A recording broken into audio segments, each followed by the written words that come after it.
Night நடந்து கனவா நனவா ஒன்றும் தெரியலையே. விடிஞ்சிட்டு போல. ஏம்மா, அந்த பால் கறந்துட்டு அவர் போறாரு. பால் நிறைய இருக்கு, எல்லா விட்டு கொடுத்துட்டு வரட்டுமா? சரி யாழினி, பதிவா உள்ள வீட்டுக்கு பாலை கொடுத்துட்டு வா, நான் இட்லி ஊற்றி வைக்கேன். என்ன சத்தி முடிச்சிட்டா போல, என்ன யோசனையோ தெரியலையே காலையிலேயே. சத்தி, என்ன 7 மணிக்கு முழிச்சிட்ட? 10:30 மணிக்கு தானே எந்திப்பேன் உன் வீட்டில். தூங்கு என்ன. இல்லைக்கா, தூக்கம் வரல, முழிச்சிட்டேன்ல, இன்னும் தூங்க மாட்டேன். அக்கா குட் மார்னிங். எங்கக்கா போகிற? இல்லை சத்தி, எங்கள் அக்கம் பக்கம் நம்ம பதிவு பால் வாங்குவாங்க. இப்போ தான் பால் கறந்துட்டு போயிருக்காரு, அதான் பாலை கொடுத்துட்டு வரேன் என்ன. சரிக்கா, நான் வேணா வரட்டுமா? ஐயோ வேணாம் சத்தி, நானே போய் கொடுத்துட்டு வந்துடுவேன். நீ வேணா பல்ல விளக்கிட்டு சாப்பிடு என்ன. சரிக்கா. என்ன பெரியம்மா, குறுக்கோழி எப்படி இருக்கு, பரவாயில்லையா? ஆமாம் தாயி, அது சரியா போச்சு. அது எப்பவும் உள்ளதுதான். மாடு நம்ம பால் கறக்க பற்றியா எத்தும். சில நேரம் போய் விழுவேன், சில நேரம் சுதாரிப்பாக எந்திரிச்சிருவேன். நேற்று கொஞ்சம் நான் கவனம் இல்லாமல் இருந்ததுனால அது என்ன மிதிச்சிருச்சு. சரி, நீ பல்ல விளக்கு, சாப்பிட்லாண்ணே. சரிங்க பெரியம்மா, நான் குளிச்சுட்டு வேணா வர்றேன். போதாயி, இப்போ குளிச்சுட்டு வேணா வா, தண்ணி வருது. காமாட்சி, காலையிலேயே ஒரு நல்ல காரியம் நடந்து பார்த்துக்கோ. நல்ல காரியமா? என்னதுங்க? நம்ம பரமசிவண்ணன் இருக்காம்ல, அதான் தாயி, அந்த புளிய மரத்துக்கு பக்கத்தில் ஒரு வீடு இருக்குதே, அவரு நல்ல மாடு பார்த்துக்கோ விற்க போறாராம. அதான் நல்ல விலை பேசி முடிச்சுட்டு வந்திருக்கேன். நம்ம வாங்கிடுவோமா என்ன? உன்டாதான் ஒரு வார்த்தை கேட்டுட்டு போவோன்னு வந்தேன்.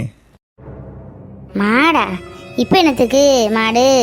இருக்கிற மாடே பார்த்துக்க ஆள் இல்லை, இதில் வேற மாடை வேற விலை பேசிட்டு இருந்திருக்கீரோ? மாடு அதெல்லாம் ஒன்றும் வேண்டாம், அது அவங்க வேற யார்ட்டையே விற்றுக்கிடட்டு. பேசாமல் இரியும் நீடு, உள்ளதை பார்த்தாலே நமக்கு போதும். இல்லை காமாட்சி, நல்ல மாடு பார்த்துக்கோ. அந்த மாடை வாங்கினதுக்கப்புறம் தான் அவங்களுக்கு நல்ல குடும்பத்திலே ஒரு முன்னேற்றம். வீடு கட்டினாக, பிள்ளைகளுக்கு கல்யாணத்தை முடிச்சாக, அதுதான் அதை போய் விற்கலான்னு இருக்காக. எனக்கு ரொம்ப பிடிச்சிருக்கு, நல்ல பாலும் கறக்கும் பார்த்துக்கோ. அதான் வாங்குமா தாயி? உம்மக்கிட்ட சொன்னால் இதான் கேட்கவே மாட்டேங்குது. அதெல்லாம் வேண்டாம், ஒன்றும் விலை பேச வேண்டாம். ஏற்கனவே ஆடு மாடு கோழி இதை பார்க்கறதுக்கே நமக்கு நேரம் பற்ற மாட்டுக்கு. அதை கூட 2 மாடு இனத்துக்கு அவர்கிட்ட வேண்டான்னு சொல்லும். காலையிலே எனக்கு நிறைய சோழி கிடக்கு, உம்மக்கிட்ட சண்டை போட்டு கிடக்க முடியாது, போவாங்க. அதானே பார்த்தேன், நான் ஏதாவது சொல்லி தான் அதை வாங்கிட்டாதான் மழை பெஞ்சிருமே. என்ன சொன்னாலும் வேண்டாம் தான் சொல்ல போற, என்னவோ செய். இருக்கிற ஆட்டையும் மாட்டையும் கோழியும் பார்க்கறதுக்கே நாதி இல்லை. இல்லை இன்னொரு மாடு வேணுமா? இன்னொரு மாடு வாங்கி விட்டுட்டாலும் பார்த்து தள்ளிடுவார். எப்பா, இந்த அடுப்பில் ஊதி ஊதி வைக்கிறதுக்குள்ள பெரிய பாடாக இருக்குப்பா. எப்படியாவது யாழினி கல்யாணத்துக்குள்ள ஒரு கேஸ் அடுப்பு வாங்கணும். என்ன பெரியம்மா, அடுப்பு கூட கிடந்து சண்டை போட்டுருக்க மாதிரி இருக்கு காலையிலே? ஆமாம் சத்தி, டெய்லி அடுப்பு கூட சண்டை போடுறதே நமக்கு ஒரு வேலையாக போச்சு.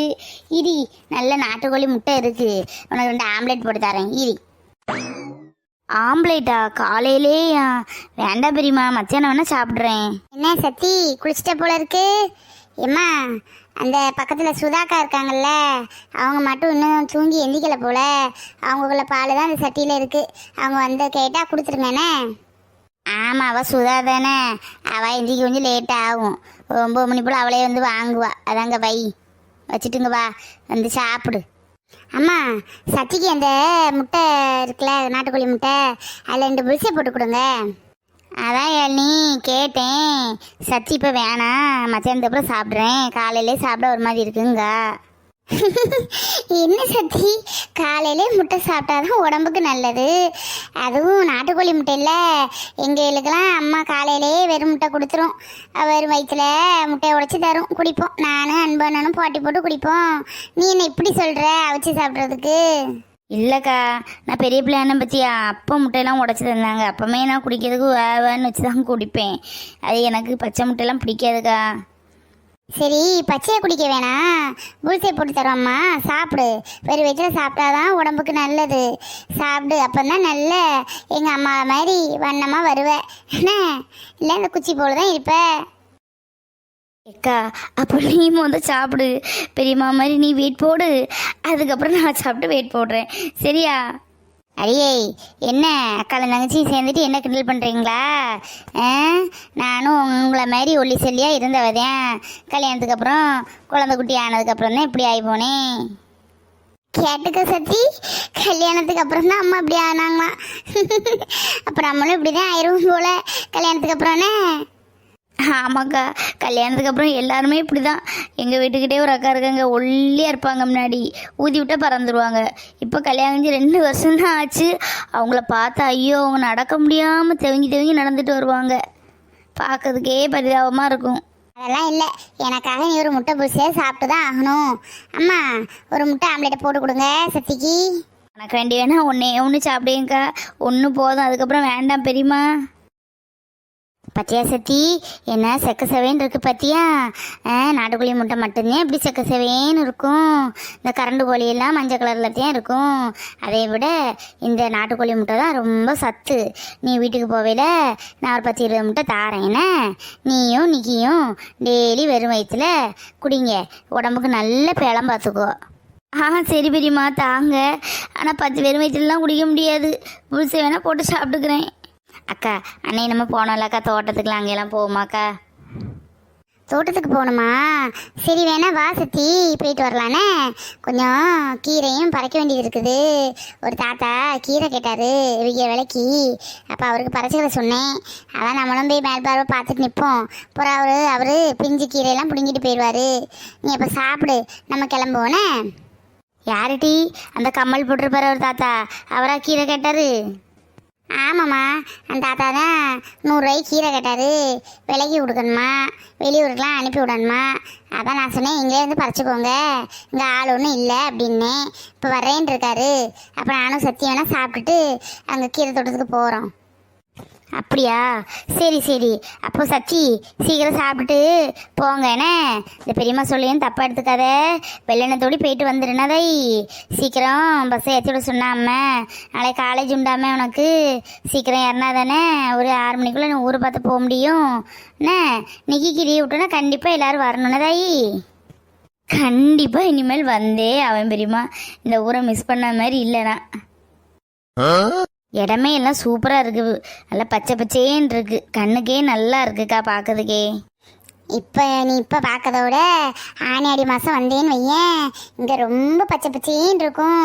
பார்க்கறதுக்கே கண்ணு ஓடி வேணும், அவ்வளோ நல்லா இருக்கும் பார்த்துக்கோ. ஒரு பக்கம் தண்ணி ஓட போயிட்டு இருக்கும், ஒரு பக்கம் வயலில் பசை பசேன்னு இருக்கும். அங்கே ஒரு ஜெபந்தி தோட்டம் இருக்குது. ஐயோ, அங்கே பூத்து குலுங்கமே பார்க்கணும், நல்லா இருக்கும். அப்போ ஆடி மாதம் வானே, ஃபோன் போடுதேன், நல்லா இருக்கும். இங்கெல்லாம் போட்டோ பிடிக்க நல்லா இருக்கும் பார்த்துக்கோ. அப்படியாக்கா? அதுக்கு என்ன, ஆடி மாதமும் வந்துடுவோம். இனி அடிக்கடி வர வேண்டி இருக்குமே ஊருக்கு. என்ன சத்தி சொன்ன? புரியலையே. இல்லைக்கா, இந்த ஊர் ரொம்ப பிடிச்சிட்டா, அதான் இனி லீவ் விட்டு அடிக்கடி வருவேன்னு சொன்னேன். ஓ அப்படியா? அதுக்கு என்ன, இது உன்னோட ஊர் தானே, அடிக்கடி வா என்ன. சரிக்கா, கண்டிப்பாக நீ சொன்னாலும் சொல்லாட்டாலும் இதுதான் இனி என் ஊர்.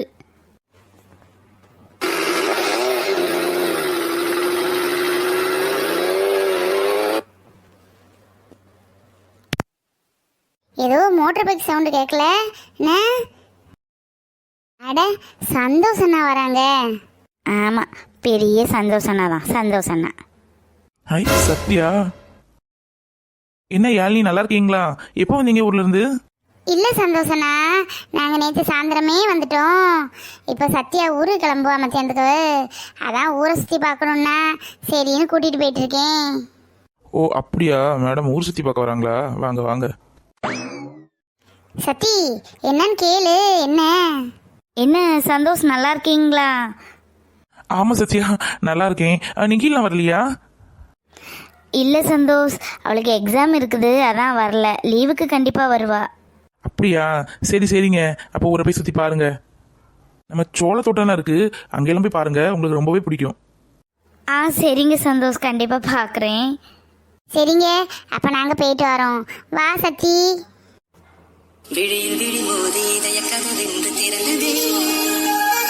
என்ன சந்தோஷ், சாப்பிட்டீங்களா?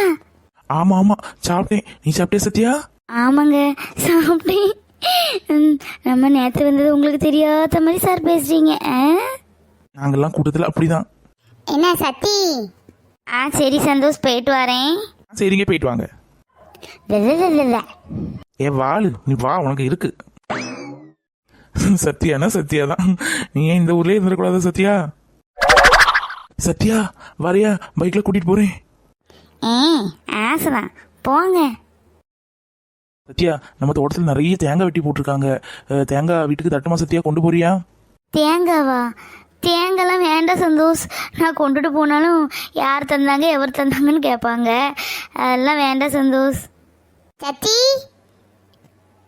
அந்த வந்துட்டேங்க. சரி சந்தோஷ், நான் போயிட்டு வரேன். பாய்.